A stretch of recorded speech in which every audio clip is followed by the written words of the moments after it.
Matapos makuna ng video ang tangkang pag-ambush sa mayor ng Sharif Agwak, kanya-kanya ng post ang netizens sa Facebook at iba pang social media platforms tungkol dito. Pero may paalala ang otoridad sa pag-share o pag-repost ng mga sensitibong content. Nagbabalik si Trisha Aragon ng PTV Cotabato. Trending ang ambush incident kay Mayor Muhammad Ahmad Ampatuan at sa grupo ng mga kalalakihan na nanambang sa kanya sa bayan ng Sharif Agwak, Maguindanao del Sur. Kanya-kanya namang post ang mga netizens. Tulad na lamang ng Facebook post na ito na idinaan ang pagbebenta ng sasakyan sa paggaya ng mga naging action ng mga sospek. Ay, kani kibasin natin bayad. Oh, no. Uy! Gusto mo na ako ni RPG hon, manuwala niya akong RPG.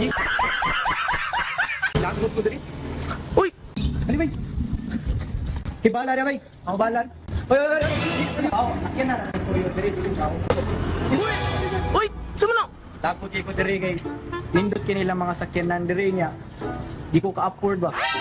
Sumabay din sa trending si Sergeant Ibrahim Usi o mas kilalang Sargento Vlogs na nagbigay ng reaksyon at impormasyon bilang isang pulis. Nasagawa po agad ang pinagsanib pwersa ng mga pulis at mga sundalo ng hot pursuit upang matukoy ang mga suspect sa pananambang sa mayor ng Sharif Agwak, Maguindanao del Sur. Mistulang anime naman ang isang Facebook post ng page na Boy Topak Channel na inihantulad ang insidente sa isang mobile game at animoy malarang game at inihalintulad ito sa larong Mobile Legends at Call of Duty.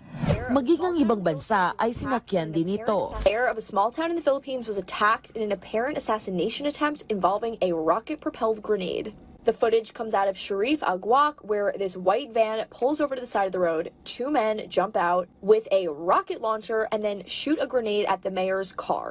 Nakakaaliw man ngunit hindi pa rin tama ang paggawa ng mga content na maaaring ikakasira ng isang individual. Ayon sa mga otoridad, dapat pairalin pa rin ang think before you click upang makaiwas sa ikakapahamak ng lahat.